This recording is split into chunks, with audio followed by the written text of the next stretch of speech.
And this is letter 7, the Chariot. And Alice, if you'll give us your masterful, which Oh, seems please. like the correct term for this. Okay, so the Chariot. I'll just go over the image really quickly, the major elements that are discussed. He doesn't discuss them all until completing the letter, but let's just go over them. The 4 columns represent the 4 elements in their vertical aspect, connecting earth with heaven. The canopy above the rider's head is the roof or skin. It has representation. There is the crown on the head of the rider, golden crown. Familiar with that image? The rider is holding a scepter, and he is astride 2 horses. And that's I noticed that this really strange thing about the picture is that there are 2 little faces in profile on his shoulders, like epaulets. Did you guys notice that? I just noticed that these 2 faces, and they're like in profile. One looks like it's actually a jester. Maybe it's a comic and tragic masks. It could very well be. Anyway, you can look at the image later. It's just fascinating. I'm just seeing it unfold in front of my very eyes. He's wearing a breastplate, etc. So to move into my my summation, my cliff notes. The summation of this letter 7, it's about the role of mastery. It's about mastership, and all that entails, both good and bad. It's the 4th temptation, which is at the center of the other 3 temptations listed in we talked about before, which is pride. Pride is embedded right at the center as the 4th temptation. So this is about renunciation. The renunciation of those things below is what activates accomplishments above. And the renunciation of the accomplishments above sets in motion the 7 states. He describes them. So he goes on about renunciation, then talks about the ministering of the angels. He's using the narrative of Jesus in the desert to and to enclose this entire piece of this arcanum. So he's talking about the ministering angels who are allowed to come in after the temptations, after the devil has walked away or flown away, whatever he's done. That there's that creates a space against this interesting idea of spaciousness, where the vertical respiration of the angels can come in to minister. So he talks about the 3 angels. They correspond to poverty, chastity, obedience. The 7 archetypal miracles, which are, of course, he's taking all of this from the New Testament. He corresponds, and whether you believe or not in these correspondences he makes, that's up to you. You'll notice he's always using the gospel as a framework, and he's always using symbology, sacred geometry, and numbers as a framework. And I don't want to say that Tomberg is always accurate with this, because I don't think he's always accurate with this.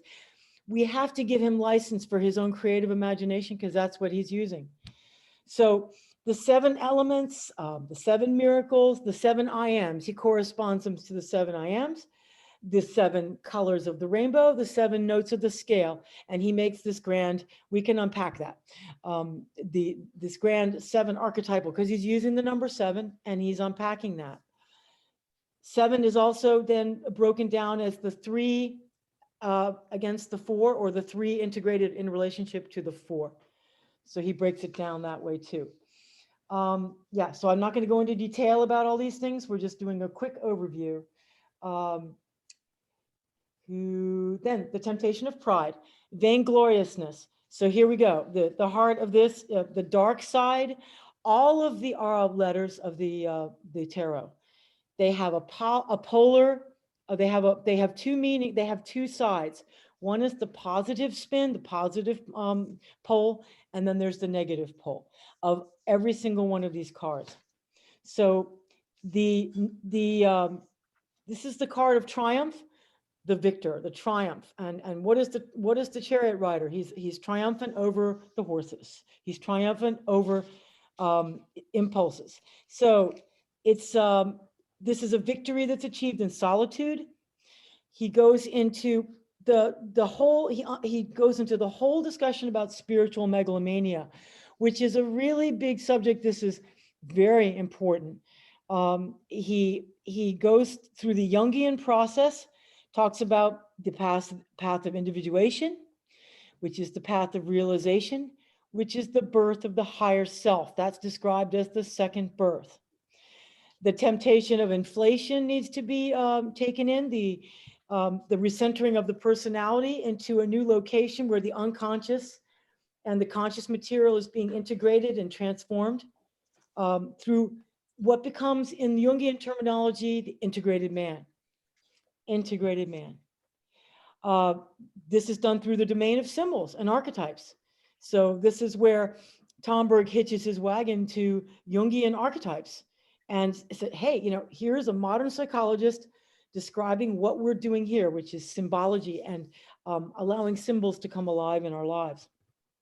So he talks about the dangers of seeking the profound life, the plumbing of one's own depths. The danger there is the danger of inflation. And the remedy is humility. And he goes on to talk about the positive and negative aspects of megalomania and inferiority complex, superiority complex and inferiority complex, which are mirror images of each other and really come from the same root. And they both have to be overcome in the process of integration. It goes on a long talk about occultists and metaphysicians. I looked up the story of Master Philippe last night because I wanted, of Lyon. He talks about Master Philippe of Lyon, who was sort of a practicing whatever, there's, you know, the theurgist, whatever. He was a healer and sounds like he was working on becoming a saint. So he was a rather saintly figure who Tomberg writes about. I'm not going to go in there now. He goes into the story of Dr. Faustus and Mephistopheles. And, you know, that's really interesting because he talks about the salutary effect of Mephistopheles. Mephistopheles as the rogue element, exposing man's folly and his naivety and puerility and pretentiousness. And this often happens to people who start the path go on the spiritual path, and they can often be sidetracked by this spiritual megalomania. So how do you guard against it? Well, ora et labora, worship and work. This is the spiritual hygiene. It's required to practice and be grounded in worship and work, which is the foundation of all monastic life. It is that's the basic thing that they do, right? That's the conditio sine qua non, to hold the tendencies of megalomania in check, is to keep grounded in worship and ora et labora, worship and work. Now, the other thing he talks about is that's guarding against megalomania, but the true immunity from megalomania comes from concretely meeting a being higher than oneself. And we'll talk about that. The moral effects of directly perceived, the moral effect of humility that comes from that, from an authentic experience of encountering face-to-face a higher being. So then he does a quick review, as he often does, and this is very useful. He does a quick review of the positive and negative meanings of all the arcana that we've covered so far. Magician, positive, is concentration without effort, method of analogy. Negative is a charlatancy, intellectual jugglery. High priestess is the positive pole is true gnosis. The negative pole is the dangers of Gnosticism. The empress, sacred magic and the mysteries. The negative pole, mediumship and sorcery. The emperor, the positive pole is understanding the power of the cross, and the negative is the will to power. the Pope, the positive, the negative is actually the cult of personality, and the positive is understanding the 5 wounds: poverty, obedience. And then with the Lover is added chastity to the 3 sacred vows, and the negative pole being the 3 temptations. Then the Chariot. So we're at the Chariot. Integrated man, real triumph. And it represents what he calls the first initiation. So I imagine he's going to go on to explaining what the further initiations are, but the first initiation is that of purification, the integrated man. So the other 2 are obviously going to be illumination and union. So the fruits of purification, catharsis, and this is what the work of the charioteer is to triumph. It's the triumph achieved through individuation, having passed through the path of purification, which is the experience in the wilderness of the temptations. Having passed through catharsis, moving into, it precedes photismos, which is illumination, and is followed by henosis, union. So then he talks about the 4 elements, how they correspond to thought, feeling, and ardor. This is interesting, thought, feeling, and ardor. He describes these 3 states.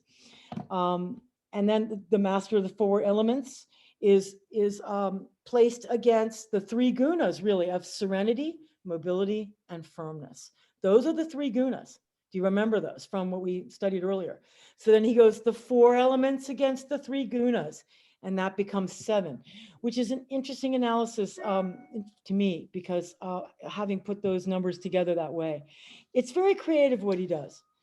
Then he goes into the meaning of the canopy as a skin. The positive aspect of the skin, the roof that protects us, is the tabernacle, which divides us from the divine and makes us realize we are humble human beings, but it's pervious to the divine elements through respiration. The skin breathes, and it is pervious to divine respiration. But it's this, it also protects us from thinking that we are God. The negative aspect of this canopy is the megalomaniac, who is divided and completely divorced from the heavens and has no clue. Okay. So then it goes into the 3 mystical experiences. And this is where I stop. Nature, which is intoxication, coming to the self, which is sobriety. And then the 3rd stage of mystical experience is experience of the living God through the beatific experience. Okay, that's where I stop.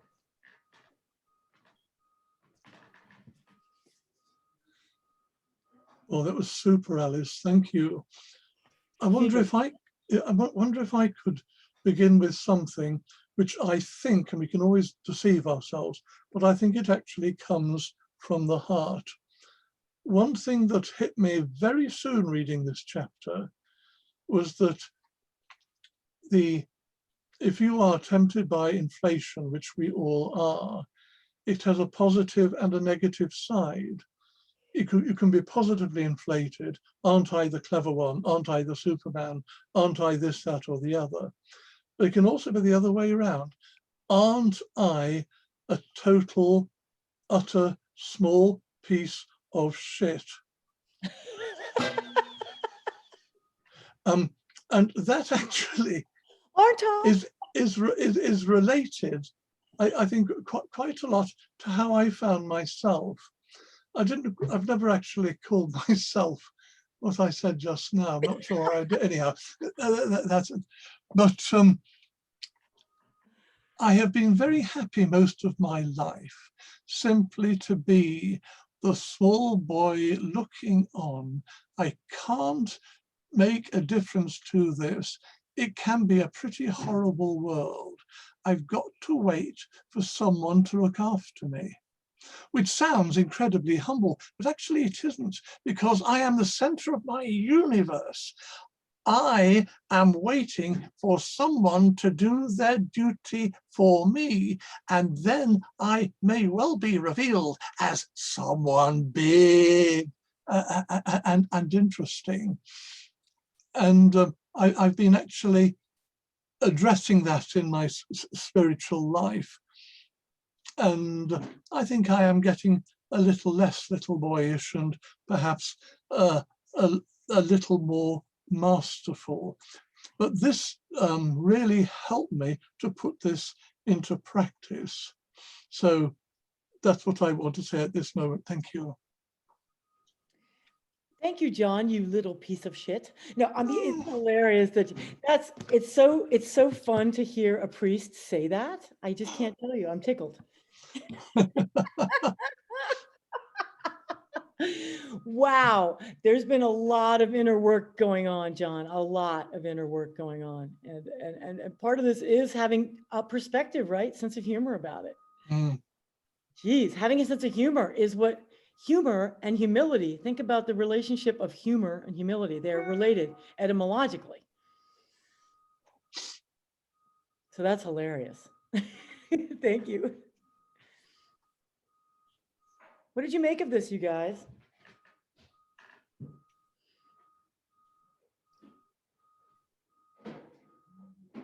Have you been able to reflect on how spiritual megalomania has affected your life? Has it affected your life? I mean, whether it's from somebody outside of you that you recognize this in, or whether you recognize it in yourself in the way that, or John is describing one aspect of that.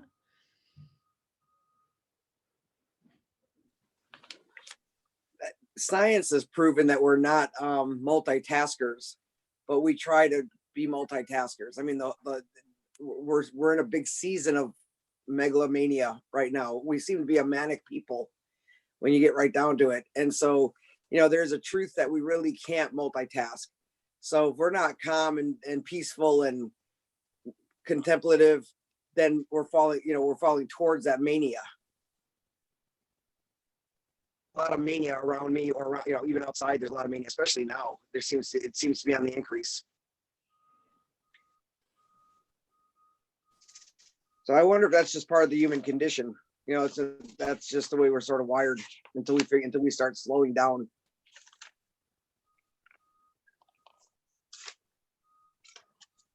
Yeah, I think especially in the United States, we're really a type A culture, rather manic. I don't know if you feel that way about Britain, John. It seems like they're a little bit more settled, a little bit more, keep calm and carry on and all that,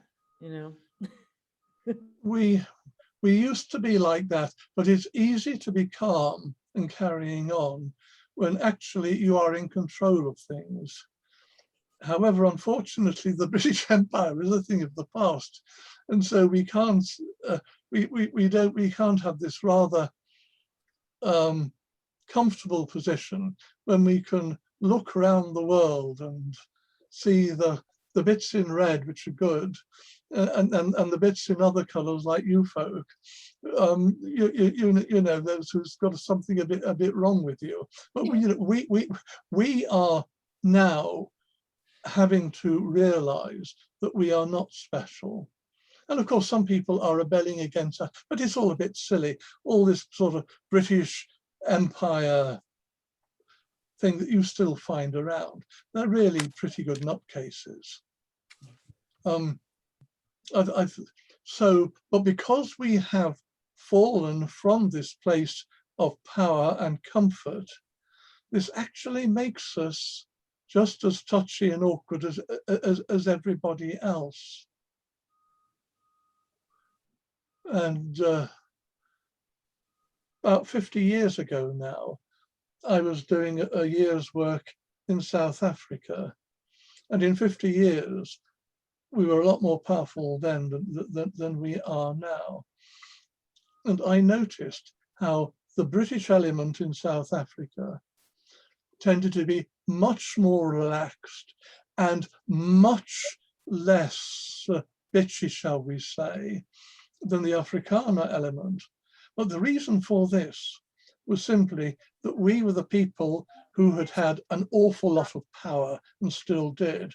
And they were folk who had left Europe because it was uncomfortable for them. Some of them had been driven out, settled in South Africa, and then had been chased around, firstly by folk from their homeland in Holland who pushed them around a bit. And then, of course, the British Empire, who got rid of the Dutch, and the Afrikaners had to do what we said. So I think that this calmness is usually, and certainly has been so far as our country is concerned, you can be calm if you are in control. So it's not the calm of being beatific, Oh no, balanced. It's the calm of control. yes. I'd be very suspicious of any country who said, we have got the beatific controlness. Watch out, because they're going to start to try to impose that on other people, Exactly. which of course we did. You know, one thing that Tomberg says is that humility is always a gift of grace, that it is just not part of our human nature. And what our role then is, and our part in this, is to simply seek, knock, and pray. Because we can't just on our own say, "Ooh, make me humble. I'm humble. I'm going to be humble." It's a gift. It's a divine gift, but we have to do our part.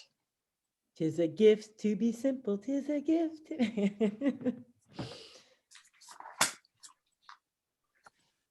And the moment you mention that you're going to be humble, you're out of humility. Yeah. I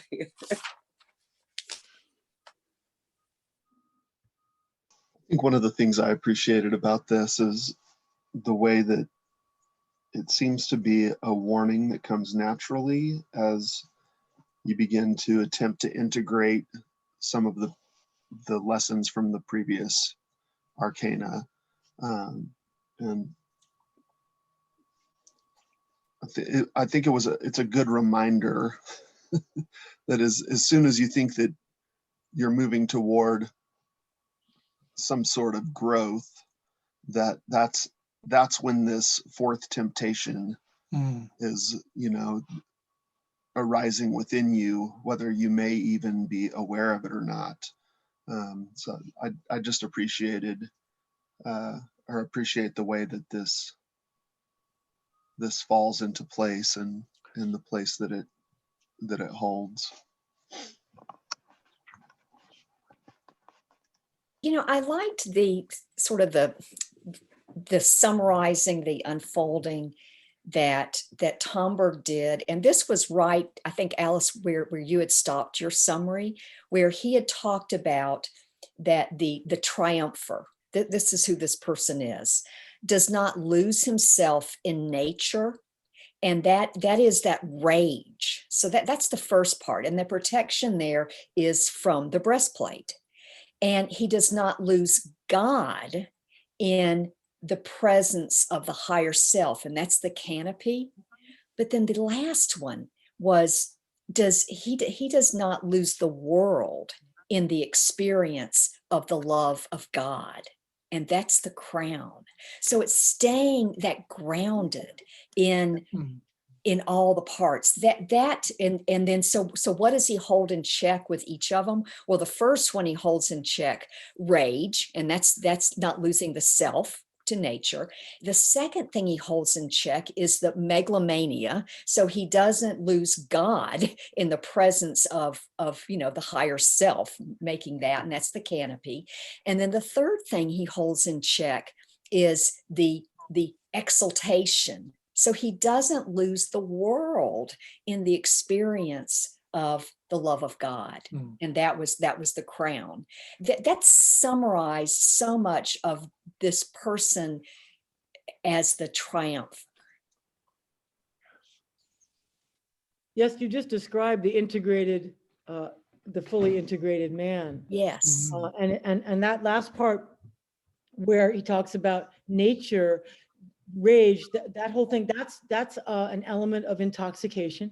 Mhm. So the mystical, he describes that as a stage, mystical experience of intoxication, which is, I'm sure Mark knows of this, I know of this, the temptation to become intoxicated with all sorts of drugs or have visionary experiences, ayahuasca, peyote, you name it. But that state of intoxication is it's a stage. It's a stage of man really exploring the unconscious and letting everything just sort of bubble up there. And boy, that can get out of control. So the first step then to me is an integration is to take all that experience, but then become sober. Becoming sober, which is coming to one's senses, which is coming to oneself. That's the next step that he's describing there. And then the third being the unio mystica, the union with God, the beatific aspect, which comes in, which comes in. But we know that the greatest mystics in the world are not divorced from the world, and they are very much part of the woven fabric of humanity, and they are always aware of that. So interesting that he's breaking this down. And then he lays out all the things the qualities that one needs, all the virtues that one needs: prudence, temperance, clarity, all of those. You read them. So I love that he reiterates the virtues and the things that we need to cultivate and how they resonate through our thought, feeling, and our body of ardor. I thought that was really interesting because he talks about the man of desire. And this is to me what sets Tomberg apart, because he never loses sight of the man of ardor, the man of desire, and which is the integrated man of love, who is always a bridge between humanity and the divine, but always aware through his very being, is aware of this duality that is always coursing through him, but which fires the engine of his ardor. It's what sets this apart from the Eastern philosophies. It really does, and that's why I identified with the warm engine of Tomberg's thinking. I find it a very warm fire.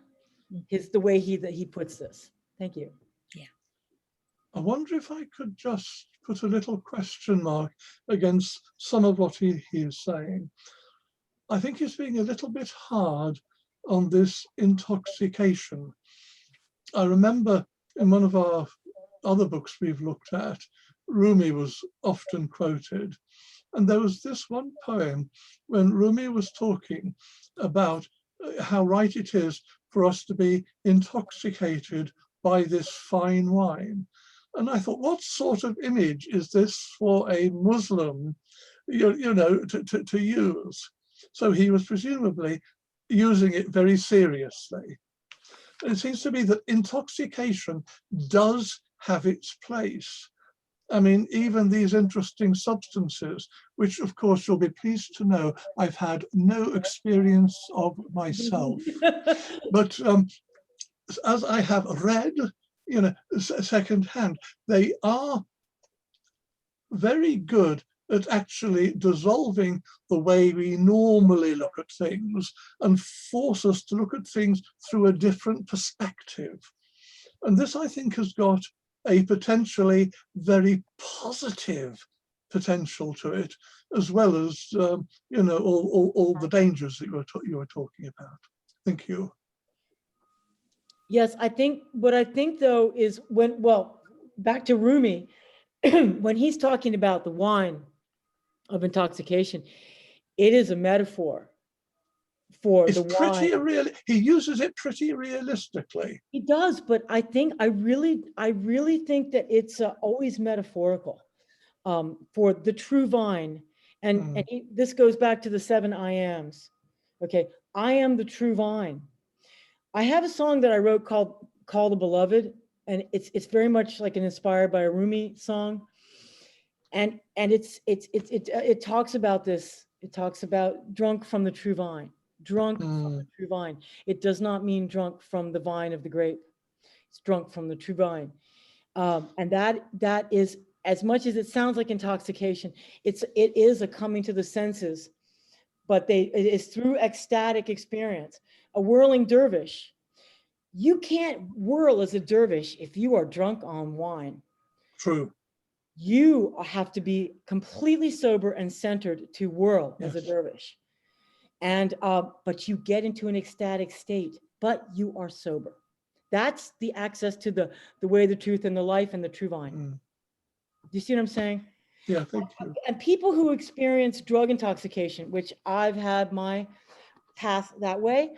I remember going out with when I was very young. Oh, I'm not going to go into that story, but I was going out with a guy who was heavily involved with acid, LSD.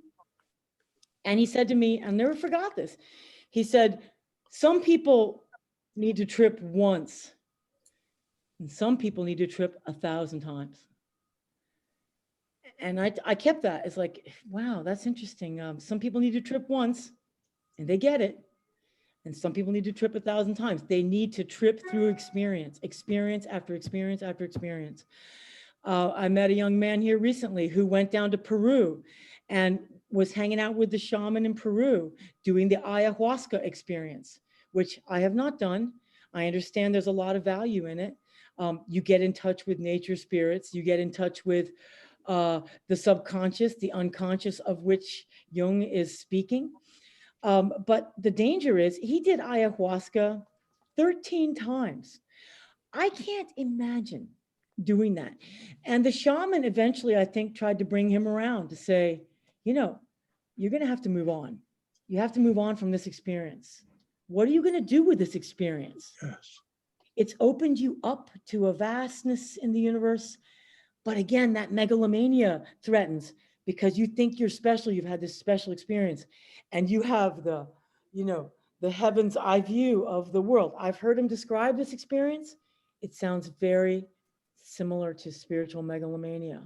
You think you're the Illuminati eye at the top of the pyramid. Ooh.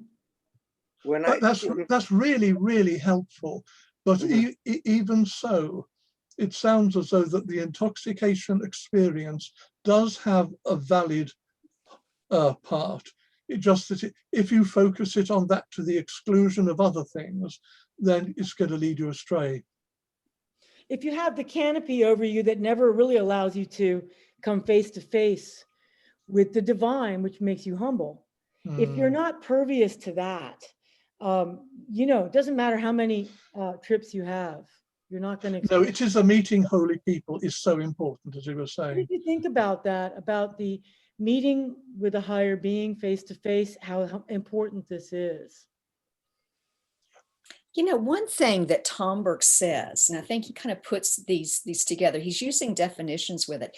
He's talking about, okay, 3 forms of mysticism. And the first is union with nature. And the nature of that is intoxication. And then the second one is union with the transcendental human self. And that nature is sobriety.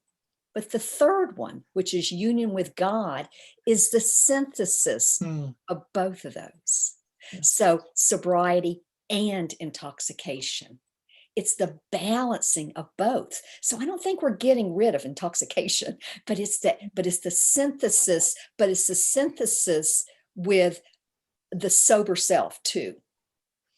That's the integrated man, because that's what you're described as working with conscious and subconscious and unconscious material, and bringing unconscious material into consciousness, which is that bringing the intoxication of our natural state and bringing it and melding it into the integrated self. Yeah. Well, and then he talks about the mastership, and this was towards the end, and this was so liberating to me, was he talks about mastership does not signify the subjugation of the lower by the higher, rather the alliance. Yes. And the alliance brings the peace, the justice, with each particular force playing its part. So again, that's that integration, that balance.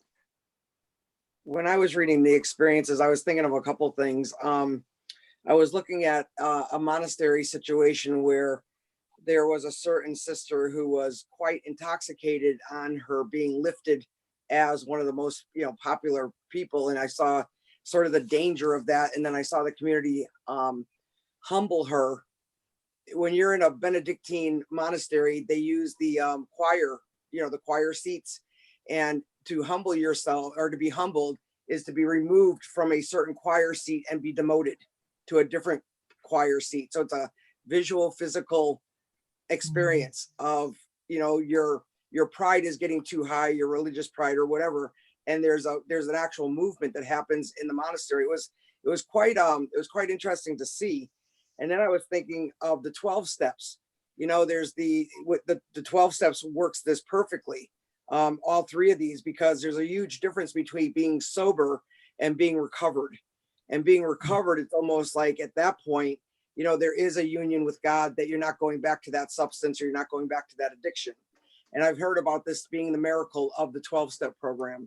And then also being with an evangelical Pentecostal healing ministry for about 13 years that was traveling around the world, you would see these ecstasy states of people having visions and day visions and being so free during 2 to 3 hours of worship that incident upon incident, experience upon experience, I could just hear, we would be talking to each other. And we've always said that if a drug addict or an addicted person could feel God, like what was happening in some of these arenas, that we would change, and that this change would be a miracle. It is an intoxication when you're worshiping with 50,000 people for 2 to 4 hours, or even 2,000 people, and people are able to let themselves go and just go with the music and go with whatever's happening within. There is a sense of intoxication. And again, the danger is you could become a charismatic kook, a Bible, somebody that's on the run for all these experiences of God, no different than on the run for, drugs or alcohol. Or you can, like what Alice was talking about, have 1 or 2 experiences and your life changes. And now what do you do with it? How do you serve the God that you just met? And so this conversation has been great, because I've seen it in all those different places and the dangers of it as well. There's a I enjoyed this chapter. I just enjoyed this chapter because of that. Thank you. Yeah. There's a wonderful story about Saint Teresa. John of the Cross came to pay her a visit, and they were in a room together.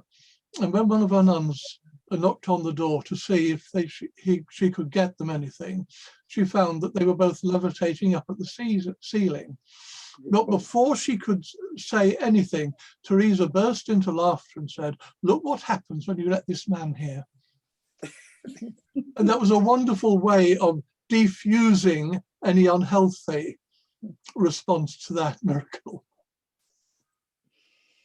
I really love the story of Thomas Keating.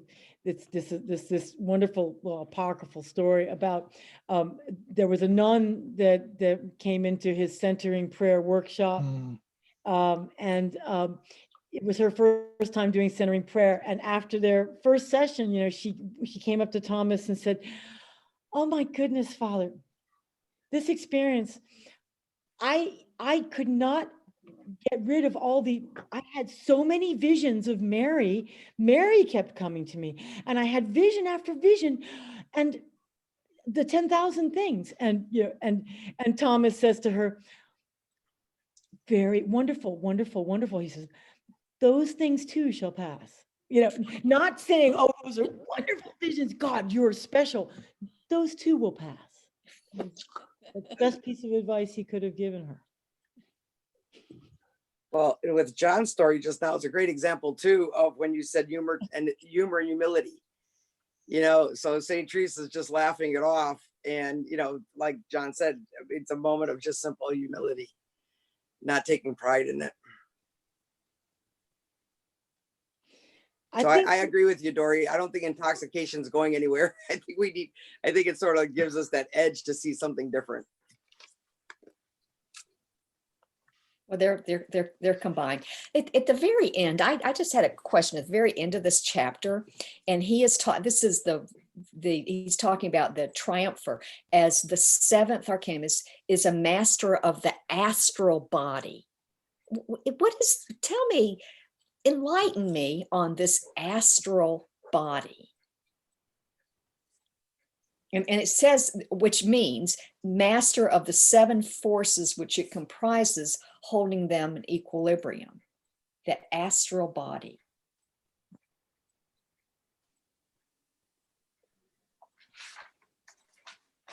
Well, this is the working with the subtle levels, and that you have to have mastery over the gross impulses and the gross nature.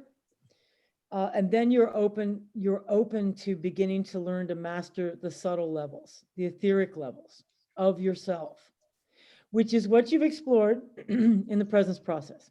Because whenever you have allowed something to bubble up and to purify one of your little complexes, when they come up to be dissipated, you have sent them into the subtle realms to be dissipated. That's the beginning of mastery of your astral body. You know, we all know Eckhart Tolle, the pain body. If you don't work on these forces, and you don't worship the forces as higher forces, that's a danger in itself. Tomberg talks about that. You don't worship these higher forces, that becomes sorcery. Okay, that becomes worship of the black arts, black magic. But you do work on the subtle levels of your own being to purify them, make catharsis through them, so that you're able to safely go into these levels of the spiritual realms, the finer levels, without danger of being hijacked by impure forces that are there are forces out there that will take you and sweep you away. And I was going somewhere with that thought, but I've forgotten. I lost my track. Sorry.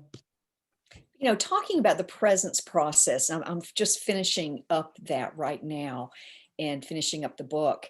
And he's talking about at the end, the humility that was required for him and for all of us as sort of practitioners of this, that he thought he was a healer. And that was his role. That was his purpose. And he was a megalomaniac. Yes. He was going through spiritual inflation. Yeah. And look what had to take him down. It had to take him down, and it took him down. It took him down hard. And that allowed him then, so he could then learn. He could be the student of everyone.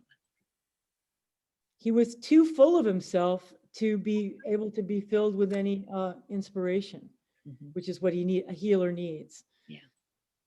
Right? He didn't have the vertical respiration. He had the canopy over himself. So I think God just ripped through the canopy, ripped it by, I'm coming in. Here I am. Here's Johnny. He just ripped right through the canopy into Michael's consciousness through a severe debilitation in his physical body that he could not ignore. Healer, heal thyself. And that's exactly what he said. And the pain body. So but back to, I know what I was talking about, the pain body. So the pain body is this very real, etheric level of your being that you either feed it or you diffuse it. If you feed it, that's when what Jung would say, you're projecting your own shadow. If you don't do your shadow work and your inner work, you're going to project that into the pain body, and it's going to grow and it's going to become bigger. And then it's going to become something that causes distortions and illusions of the way you see reality around you. So that's working with the astral.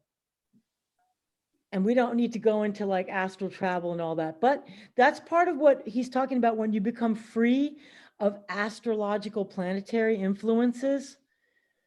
You see, he goes into that. That's really interesting. It's the idea of breaking free of the wheel of karma, which the Buddhists talk about, which is how do you break free of the wheel of suffering, the pain body wheel?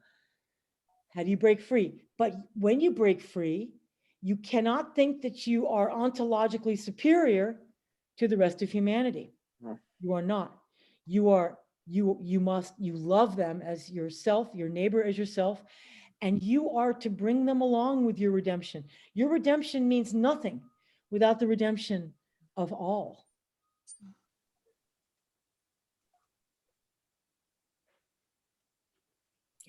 Well, he ends this chapter with this question: what is the eighth fourth, which puts the seven forces of the astral body in equilibrium? So the seven forces of the astral body.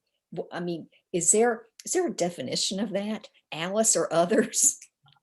Which is the eighth fourth? Well, he's introducing the number 8, the letter 8. Yeah, he is. So Number he's 8. leading you in. This is like a teaser.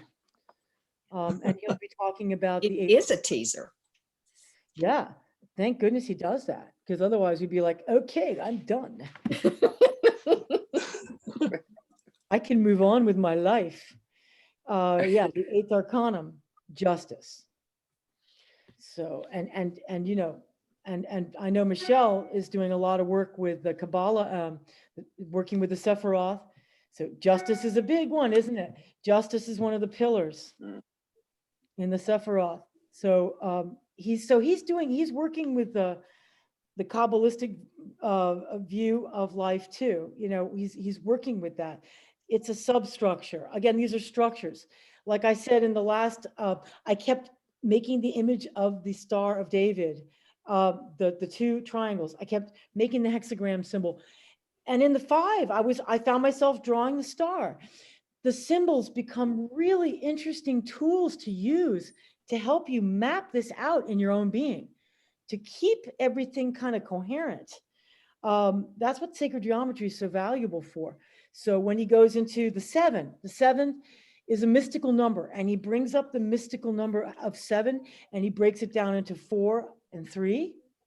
And it's a very beautiful thing, but this is something that's hard for your whole being to embrace. Mhm.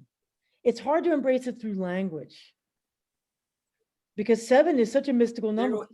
And he points out the 7 colors, the 7 tones, the 7, he talks about the 7 forces of the astral body. Now, he does describe them earlier in this chapter. Okay, but you know, he does. You can go back and it's in the last couple of pages here. He talks about it. The synthesis of those forces. But don't worry, because There's a movie on he repeated again. Good. Michelle? when you just said that this is hard to put into a language, it's correct, because I was watching a movie last night on Prime called Tarology, or Tarot, how would you say, Tarology, I guess. And it's a gentleman that studied the tarot cards, the Marseille cards. And as an artist, he's a trained artist. And as an artist, I think he's a gifted artist, not just trained. But he takes the cards and his whole world, he sees tarot. And you know, you're talking about not using a language, and so he sees it constantly in symbols and numbers, and the whole movie is about how this man goes about using each card and each symbol in each position, even does the positioning of the cards. And you know, what are the eyes looking at? Are they looking in the past, or are they looking in the future? So I thought, you know, if anybody has Prime Video, it's on that station. But it's very cool from an artistic standpoint, and especially you being an artist, Alice. I was thinking about you all through the movie, because it was amazing to watch him use these cards to interpret the whole world. It was pretty cool. Yeah, it's amazing. And that's what he's working on, is his skills with the powers of analogy. And we talked about that. I mean, the power of analogy is crucial to the mystic. It's crucial to the understanding of the higher realms of how we relate to the higher realms, the imaginal realms. What is the imaginal? The imaginal realms are filled with symbols. And this is where Jung's greatest gift to humanity was, where he realized the material of dreams, the material of the collective subconscious, these were the keys to unlock your own psyche and to integrate yourself. And he used symbology. Dream symbology was Jung's, that was his big thing. in analysis. And Where what can we find he this? would ask you to bring a virgin dream. That's interesting. Jung would say, you have to bring a virgin dream. A virgin dream is a dream that you have not tried to verbalize to anybody. The moment you verbalize a dream, it starts to crystallize it into language, and it becomes less of a pure experience of symbology and archetypes. Anyway, I'm sorry, John, go ahead. So I'm just going to ask Michelle where we can find this. What I'll do is I'll get the name of the movie and the and all that, and I'll send it out, and then you can see if you can find it. But right now it's offered through Amazon Prime Video, and so they have it there for free. But you might be able to find it, you know, in England on another surface or somewhere else. But I'll put out the name, and it's Thank very you. interesting. Yeah, it's fascinating to see how he uses the numbers, the symbols, the positioning. He even takes all the cards and he practices the position, and he feels it, and what does it feel like? And it's just been phenomenal to watch that. I mean, it's something I'll keep watching because it was that interesting. So I'll send out the information in case people can find it. Alice, you know, and I appreciate at the very beginning, you talked about how, you know, we didn't, and I'll say this for myself, this is what I understood you to say, that, you know, we don't have to agree with everything that Tomberg says, all of his numbers. Yeah, I feel like he's somehow like maybe pigeonholes a little bit, you know, makes things the number 7, like the archetypes, Jung archetypes are 12. It's not 7, you know, it's 12, you know, so they're, and the planets, you know, Find them with the seven sacraments and all that. yeah, He's got his cosmology, Tomberg. Yeah, he does. And so that, I think, to appreciate that, and I think I love how you said it, you know, his creativity around it, his artistic license around it doesn't take away the validity of it, but some of it is artistic license. Yeah, and some places I found an actual flaw in his analogy, and I wrote a note about it here. There was a flaw when he talks about, he tries to correlate the 3 gifts of the Magi, gold, frankincense, and myrrh. And he tries to correlate those to, where did I go here with this? Gold, the gold of the crown of the world, being the crown of the world, the kingship. And then he talks about the frankincense, which is the sublimation of our being and offering as a fragrance unto God. But then he talks about myrrh and talks about that as being, you know, feeding on the bread of life, or the bread of manna or whatever. Wrong. The symbol of myrrh to me It's death. represents his crucifixion. Death. Yeah. Right. We It's death. all know that, right? I mean, myrrh is not edible in any way. It's a very bitter herb, and it's also used to disinfect and the corpse, the body, when it's died. They rub myrrh on the body. Mhm. So, hello, his little thing fell apart there. And it's interesting for me because this is my second time reading through it. So I feel that I do have a little bit of liberty to say, yeah, Tomberg, you went out on a limb and you just fell off the end there. But that's okay. I understand.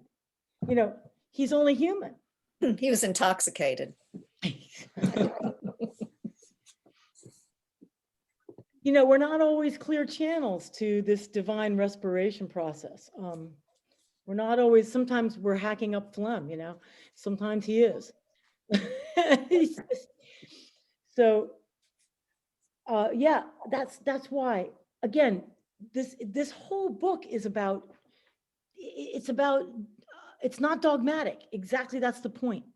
It's not dogmatic. Just like, okay, I sent you that crazy video of that guy with the crazy mustache, right? You saw Justin's video about the evergreen. And he made analogies of the evergreen and the birth canal and the parting of the Red Sea and Moses, and oh my God, it went on and on, right? I was just actually just marveled at his ability to take analogy and run with it. I really wanted to say, whether or not you agreed with anything he said, and it doesn't matter, but he was going with it. It was like Tomberg. It was like watching Tomberg at work. It's that I was fascinated with that. And the fact that he did later in the video, unless if you stayed with him, and unless you curled at the edges and went, oh, I've had enough of this guy, turn it off. If you got to the end, he really got into his connection to the living God. And he brought it all around with that. And I really love what he said. My favorite line in there was he talks about how truth is sticky. Truth is a sticky thing, and things accumulate to truth and they stick to it and they stand and they have a body and they cohere. And things that are untruths are not sticky. Things that are lies don't have a stickiness, and they tend to make us dissipate and disassociate. And if you run with them, you tend to go into insanity. That was a very interesting thing he said. It was definitely an interesting video. I appreciated it, and it really made me think a lot about the letters that we've covered, Tomberg's letters here. And one of the things that really stood out to me about the video and like reinforced some of my understanding of some of the ideas in this book is this idea of discernment. And it was fascinating to sort of watch in real time some of these ideas be applied. And my perception of what I was observing in this video was that there was a lot of truth that was being revealed to this gentleman, and also maybe I'm not sure that I would think that he's the most discerning individual, that he maybe is applying and seeing a deeper connection in things that may or may not be there. He said a number of things that really resonated with me. And whether or not the conclusions he came to are necessarily grounded in objective reality, I think some of the ideas he arrived at maybe are, if that makes sense. I don't know if I'm communicating my thoughts very well right now. But I found it to be a fascinating video, and I shared it with a friend of mine. And then later in the evening, I went back and watched another couple of the videos that he had up on his page, and quickly found myself communicating with my friend again that maybe I shouldn't have shared that with. I was a little embarrassed. Some of the directions he went in some of his other stuff, I was just like, I was embarrassed too. I was embarrassed that I sent it to you guys. I was like, oh geez, what have I done? But I decided, as somebody who's just trying to, who stumbled upon this, and I was quite excited to see his process. And it's about the process, whether it's objectively true or not, it doesn't matter. The fact is, he's using critical thinking forces. He's using all the forces of his imagination. He's putting them into practice. Good for him. His discernment leaves something to be desired. Yeah, I grant you. But it's wonderful to see that him at play with these ideas, and that's what I wanted you to see. Was his insights are some of his sources of the way he came to this. One of the ways I know, because he mentioned it, one of his touchstones is the Book of Urantia, which I do not resonate with. It is what is it? It's a book. It's a piece of channeled material, and but for some people, that's a channel in. That's a way into this kind of thinking. Whether the Book of Urantia is one great big, crazy crockery of invention, to me, it must have some validity because it's still around. People still study it. And who's to say that revelation isn't freshly coming in? This revelation through the Book of Urantia really spoke to this young man.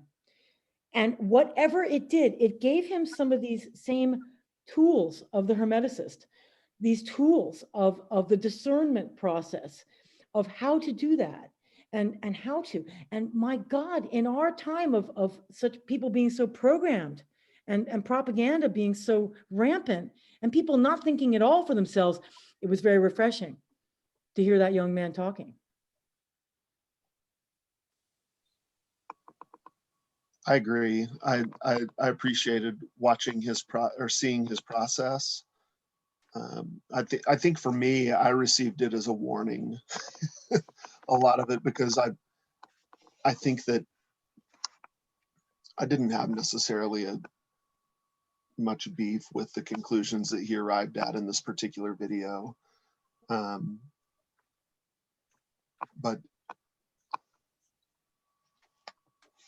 watching some of the other things that he had to say and seeing what he's sort of really deeply wrapped up in are just got their fingers all over my triggers, as I think one piece of it for sure. But what was interesting to me is that Mark, watch that process. What's true? Oh, triggering? absolutely, absolutely. I think that one of the conclusions that I've come to in some of the reading of these letters is that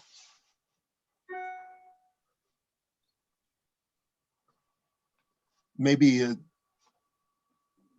truth and illusion are not necessarily polar opposites, and that oftentimes I think ways that we are maybe deluded or deceived, they don't just stand in opposition to the truth, but are just like looking slightly through a different angle of a prism and coming to just vastly different conclusions. And so to watch this guy's process, I think that there's a validity in the process. I'm not sure that the conclusions he's coming to are necessarily valid, which is, I don't want to stand in judgment of the man. I'm fascinated by him, and I'll probably continue to watch his stuff and wonder what the hell's going on. But you just throw it into the pot, because there is a fermentation process with discernment. Yeah, and absolutely. Learning how to take what you want, what you think, and then the rest, like, maybe, but just staying. I like when I sent Honey, when Honey reacted to this movie, she said, to this video I sent, she said, she was like this. She was like, well, what do I know? And I like, but that's fun. That was just the spirit of inquisitiveness, that she watched it with a spirit of inquisitiveness and just said, oh, absolutely. Well, what do I know? That's the magician. Hold it all lightly. Just juggle it. Just juggle it. It makes life very fun. I love it. I love to juggle. You'll find with me, I like to juggle a lot of different theories. And I do not want to throw myself into any one basket, but my heart has to be anchored. The reason I can do this is because I feel like my taproot is in, as a Christian, as a worshiping, working Christian. That's my taproot. I can't just be a dilettante. I can't just be like, ooh, this is fun, and I'm going to do a little whirling dervish thing over here, and a little, a little intoxication over there with some ayahuasca. I know that my taproot is in solidly in on the Christian path of love. And I take it like you said, but I like what you said about illusions and truth. There was a saying, like, whether or not you believe in Satan, there's a saying that when Satan whispers in someone's ear something that is perceived to be a truth, or is heard as a truth or as a lie, it is said that it is so close to the truth that even God leans down to listen.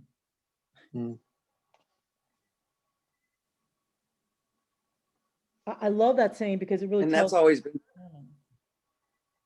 What'd you, no, I was gonna say, that's always been said in the Pentecostal market too, because they'll say, you know, Satan sits in the pews at every service. He knows the Bible better than we do. So it's the same, similar idea. You know, what's the illusion? What's the truth? But isn't that the spiritual journey though, to be a juggler to some extent? You know, and I think what you said was very important about being grounded in the sense of Christian, well, for me, Christian love or love, but just being grounded in love. But I find the rest of it is just to be a juggler and see what there's out there. and Mephistopheles, as Tom Bird points out in the Faustian story, is he's a rogue. He's a trickster, right? And that's often the role of the trickster. And in other cultures, they'll call it the trickster. And there's a role in that because it's to help you sharpen your tools of your virtues, you know, your will, your humility, and your powers of discernment. You need to have something to, you know, a whetting stone to sharpen your weapon, your tools of discernment, and that would be these temptations. Well, it makes sense on this conversation, especially with Mark too. It makes sense that the first card is the undergirding all the cards, because it's like magician, juggler, or charlatan. It's, you know, that constant balance. And with each card, you can see that. Sorry, Dory. With each card, you can see that. And what is our part? And we hear this in practically every chapter. It is to seek, knock, and pray.